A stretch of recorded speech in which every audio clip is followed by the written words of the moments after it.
Welcome to Dr. Kaizen channel, Lean and Project Improvement. Don't forget to subscribe. Subscribe is free. Oke, salam jumpa lagi. Kita lanjut dengan video berikutnya. Seperti yang sudah saya sampaikan, kita akan membahas manajemen perubahan. Nah, banyak orang bertanya, Pak, banyak proyek gagal, banyak proyek kelihatannya idenya bagus, tapi kok nggak bisa tereksekusi dengan baik ya Pak? Nah, pertanyaan itu muncul dan saya sering dapat itu. Wah, top manajemennya nggak support, orang produksinya nggak support, atau ya usernya nggak begitu tertarik, Pak, nanti banyak yang dirugikan dan sebagainya dan sebagainya. Nah, ini hal-hal yang tadi saya sampaikan itu harus di-manage. Jadi, maka perlu ada namanya manajemen perubahan. Sehingga nanti omongan-omongan yang itu tadi bisa hilang gitu. Nah, kita akan bahas tentang perubahan, manajemen perubahan. Mengapa ini penting? Ya, karena 70% proyek perubahan itu gagal tanpa manajemen perubahan yang efektif. Ya. Nah, pentingnya manajemen perubahan ini itu untuk satu, meningkatkan adopsi. Jadi karyawan itu lebih cepat. Yang kedua, mengurangi resistensi, penolakan maksudnya. Yang ketiga, mempercepat hasil. Jadi user atau karyawan kita nerima, ngurangi resistensi penolakan, hasilnya lebih cepat. Kemudian berikutnya adalah bagaimana atau macam-macam perubahan di organisasi. Ada yang namanya transformasional, itu perubahan besar-besaran. Nah, ini bisa sampai dari top level sampai bottomnya, semuanya menyeluruh. Nah, ini biasanya itu terjadi karena perubahan kepemilikan, perubahan manajemen atas, nah itu jadi visi, strategi, dan budaya itu semua berubah. Itu transformasi. Transisi itu perubahan bertahap dari kondisi lama ke kondisi baru. Ada rencananya, jadi perubahannya bertahap. Nah, ada yang perbaikan, artinya itu yang ada itu diperbaiki.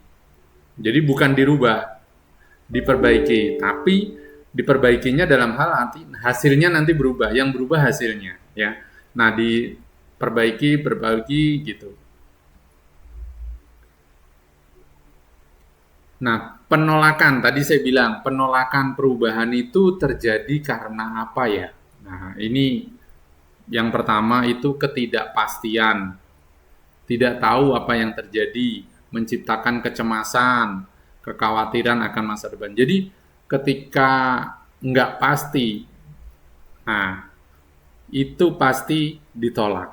Karena kebanyakan karyawan kita kan senangnya atau tim itu kan yang pasti-pasti aja deh gitu kan. Nah, yang kedua, takut kehilangan kontrol. Yang saat ini sudah mereka ngerasa bisa mengendalikan, tiba-tiba mereka nanti takutnya kehilangan kontrol atas situasi. Nah, itu juga mereka bisa menolak. Yang ketiga, kurang informasi. Ya, ini tanpa pemahaman yang jelas, ya.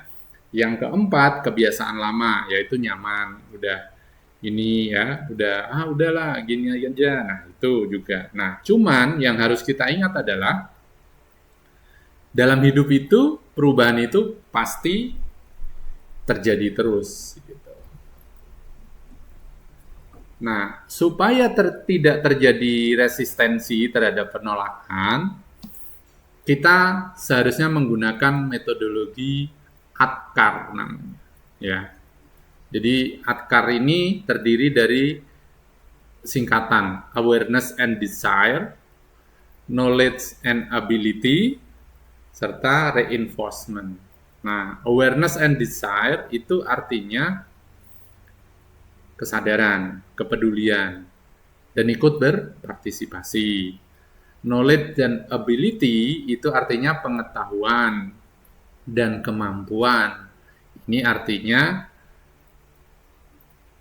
dalam hal mengeksekusi. Reinforcement itu artinya penguatan untuk mempertahankan perubahan melalui pengakuan, penghargaan, dan umpan balik. Nah, ini semua harus dijalankan secara utuh. Kalau akarnya tidak dijalankan secara utuh, salah satunya bakal jebol atau ambruk, ya perubahan itu akan gagal. Nah, untuk bisa menerapkan akar tadi, kita harus menganalisa semua keterlibatan stakeholder atau orang-orang yang berkepentingan, posisi, jabatan, kewenangan, ya, atau situasinya saat ini, ya, itu harus dianalisis semuanya dan harus dilibatkan sesuai dengan porsinya masing-masing. Kemudian komunikasi, selain tadi stakeholder, komunikasi ini penting karena kalau komunikasinya nggak jelas, nanti yang ada hanyalah asumsi-asumsi. Ya, itu yang kita harus hilangkan. Pertama, transparansi, terbuka. Nah, informasinya itu bisa diakses.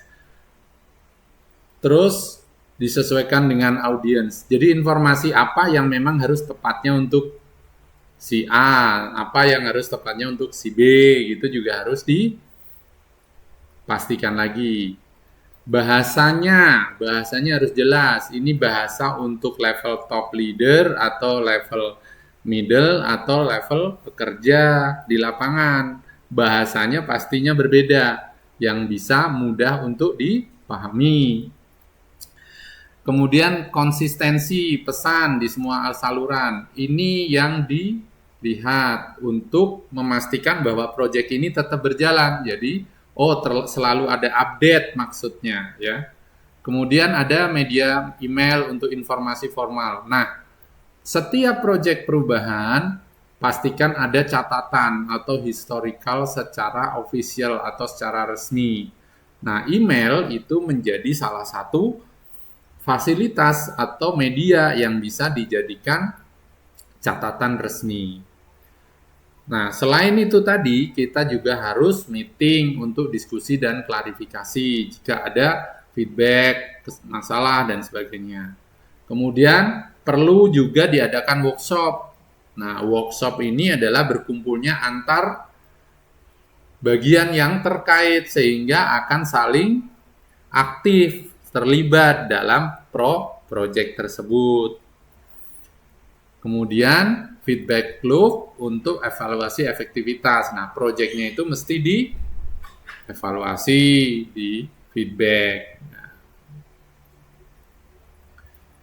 pelatihan dan pengembangan kapabilitas. Nah, di sini pelatihan tidak bisa diabaikan karena perubahan itu pasti sesuatu yang baru. Cara kerja baru, metode SOP, prosedur-prosedur baru, maka pelatihan itu menjadi penting. Ya, tanpa pelatihan, resistensi pasti terjadi. Ya, kemudian harus ada coaching, harus ada pendampingan, ya, itu harus dipahami. Pelatihan sendiri itu ada 3, teknis, soft skill atau pemahaman, yang ketiga adalah pendampingan. Sampai berjalan normal. Salah satu strategi yang bisa dijalankan itu adalah harus bisa membuat hasil yang cepat yang bisa diraih dan dipublikasikan. Itu satu. Dengan begitu, maka bisa meningkatkan motivasi tim dan membangun kepercayaan terhadap proses perubahan yang sedang berlangsung. Yang ketiga, menciptakan momentum positif dan dukungan lebih luas untuk tahap transformasi selanjutnya. Nah, dari situ kita bisa lihat contohnya. Itu contoh adalah bikin aja alat yang langsung bisa meningkatkan efisiensi harian. Jadi kalau kita menciptakan sesuatu yang langsung bisa kelihatan hasilnya, nah kita perubahan itu akan lebih cepat diterima, ya. Seperti itu. Peran leadership. Nah, ini ada beberapa kunci keberhasilan leadership dalam perubahan. 1. Komunikasi visi yang jelas dan inspiratif. 2. Dukungan aktif dan konsistensi terhadap tim. 3. Penguatan budaya yang mendukung inovasi. 4. Membangun kepercayaan melalui transparansi. Nah, jadi di sini leadership itu harus hadir, harus terlibat, harus mengetahui dan memimpin di depan, ya, karena dia adalah penggeraknya. Kalau leadership-nya nggak berperan, ya project itu nanti juga jadi mandek juga, gitu.